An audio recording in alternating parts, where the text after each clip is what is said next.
જય શ્રી કૃષ્ણ ગુજરાતી મિત્રો GPBS expo 2024માં આપનું સ્વાગત છે। આજે અમે એક એવા સ્ટોલમાં આવ્યા છે જેને હું મંદિર કહીશ।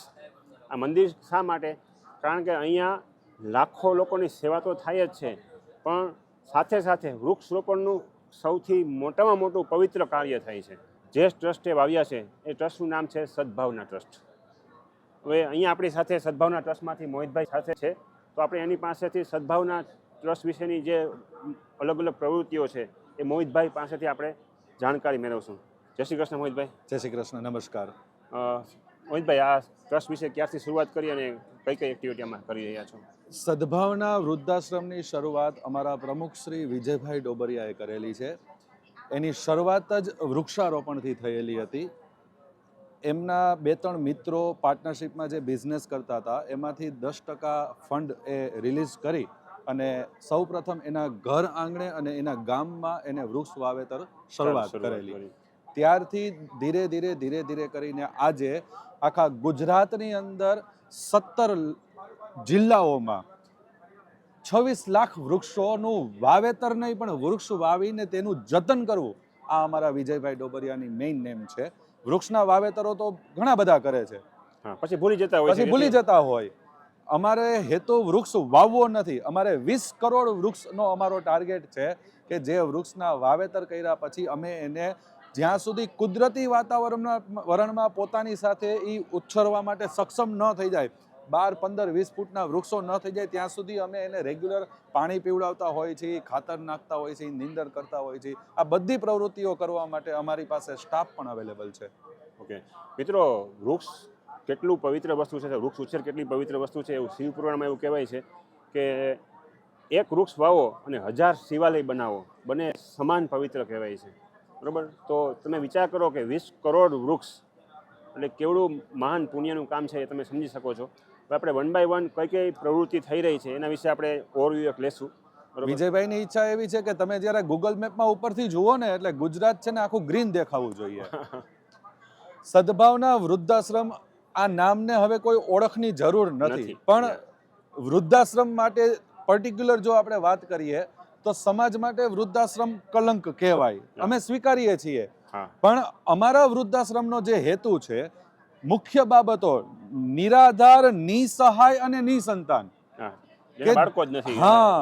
જેને બાળકો નથી, દીકરી છે, સાસરે વહી ગઈ છે। અમારો નિયમ પેલો છે, અમે સમાજને બગાડવા નથી માંગતા, જેના ઘરે દીકરો છે એને અમે નથી રાખતા, બરોબર? કારણ કે સમાજને બગાડવા નથી નીકળ્યા અમે। દાખલા તરીકે તમારે ત્યાં કોઈ પ્યુન છે, કોઈ ક્લાર્ક છે, પટ્ટાવાળો છે, સિક્યુરિટી વાળો માણસ છે, 10 વર્ષ, 15 વર્ષ, 20 વર્ષ તમારે ત્યાં નોકરી કરેલી છે, એને કોઈ સંતાન નથી અથવા એને દીકરી છે એને સાસરે વહી ગઈ છે, અમુક ઉંમર પછી એ કામ કરવા માટે સક્ષમ નથી, તમે એને કેટલો ટાઈમ સાચવશો? મહિનો, 2 મહિના, 6 મહિના, તમારી એક મર્યાદા આવી જશે ને, પછી એ વડીલનું શું?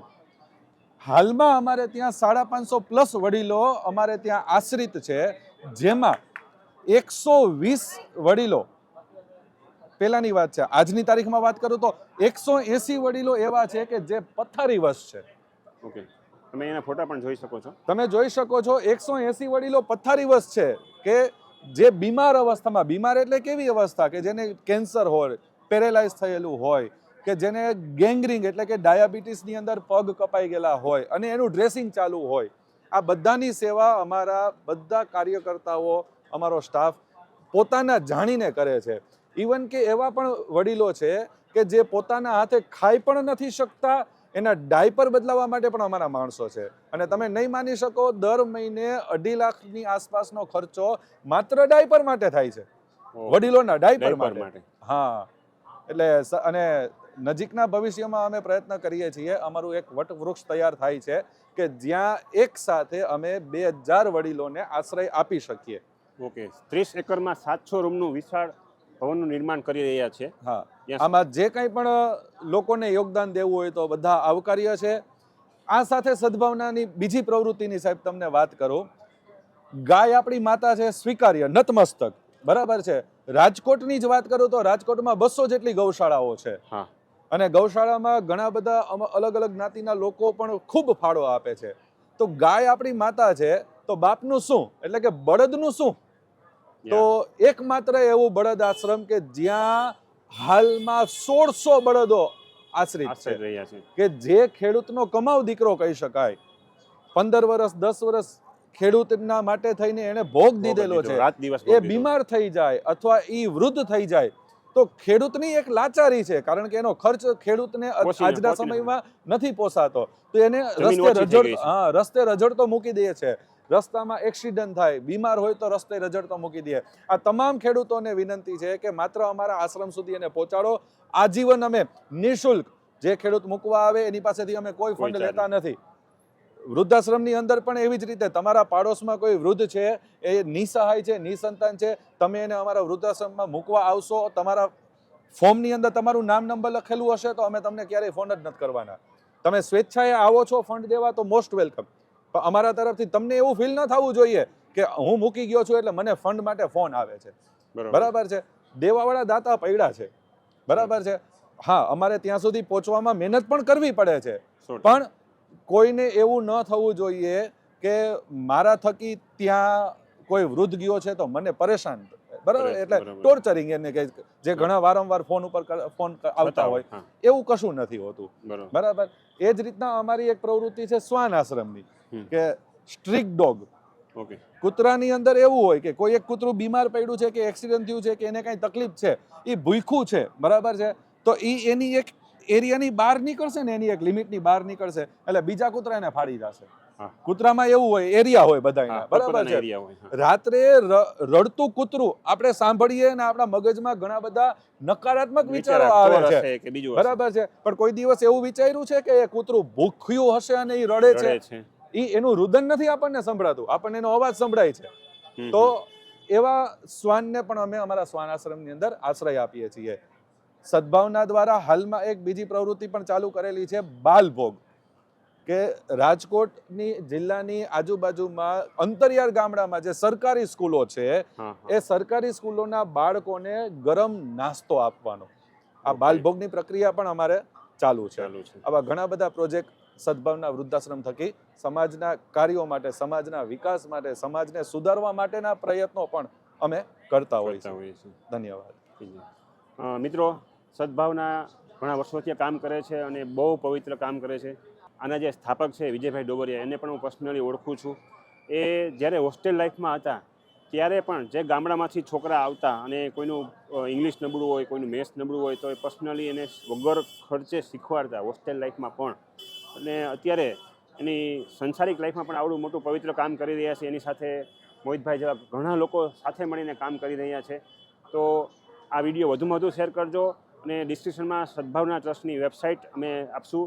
તો તમારાથી ફૂલ નહીં તો ફૂલની પાખડી જે કંઈ આપી શકાય એવું હોય એ આપજો, જેથી કરીને હજારો લોકોની જિંદગી સુધરે, વૃક્ષારોપણ થાય. અત્યારે ઘણા લોકો આડેધડ વૃક્ષો કાપી રહ્યા છે. શાસ્ત્રો પ્રમાણે એક વૃક્ષ કાપવું એટલે બાળ હત્યા જેટલું પાપ લાગે છે, બરાબર. આપણે વૃક્ષ વાવી ન શકતા હોય તો કંઈ નહીં, પણ જે વૃક્ષો વાવી રહ્યા છે એને થોડો ઘણો પણ સપોર્ટ કરી શકો છો. આ સિવાય મેં અમારી ઘણી બધી યોજનાઓ ચાલુ છે જેમાં લોકો પોતાનો સહયોગ આપી શકે. જેમ કે વડીલો માટે અમારે એક માવતર જતન યોજના છે, માવતર દત્તક લેવા માટે, કે તમે કોઈ એક વડીલને 51,000 રૂપિયામાં આખા વર્ષ માટે દત્તક લઈ શકો છો. એવી જ રીતે બળદ દત્તક યોજના છે કે તમે કોઈ બળદને પણ દત્તક લઈ શકો છો. એવી રીતે શ્વાન દત્તક યોજના છે. તમે તમારા ઘરે શ્વાનને નથી રાખી શકતા, તમે ફાઇનાન્શિયલી સદ્ધર છો, તમને એમ થાય કે ભાઈ મારે 2-5 ડોગ માટે થાય અને કંઈક કરવું છે, તો તમે શ્વાનને દત્તક લઈ શકો છો.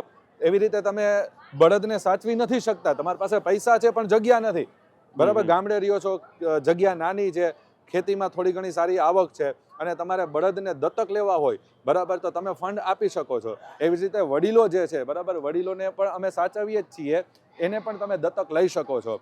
અત્યારે એક રિસન્ટલી હું તમને એક વારદાત એવી બની છે, કદાચ તમે દિવ્ય ભાસ્કરમાં એક લેખ આવેલો હતો.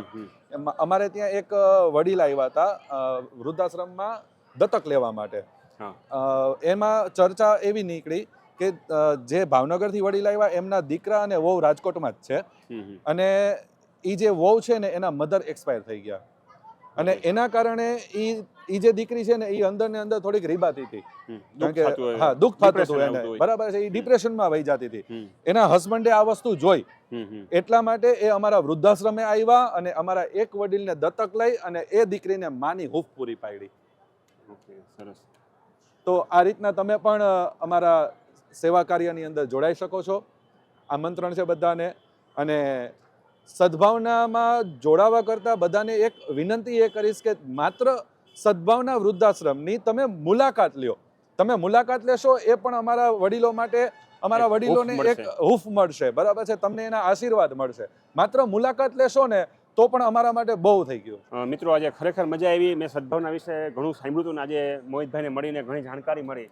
મોહિતભાઈ, તમે બહુ પુણ્યનું કામ કરી રહ્યા છો અને આ વિડીયોને વધુમાં વધુ શેર કરજો. હાથ જોડીને રિક્વેસ્ટ કરું છું અને સદભાવના વૃદ્ધાશ્રમની મુલાકાત પણ લેજો. જય શ્રી કૃષ્ણ.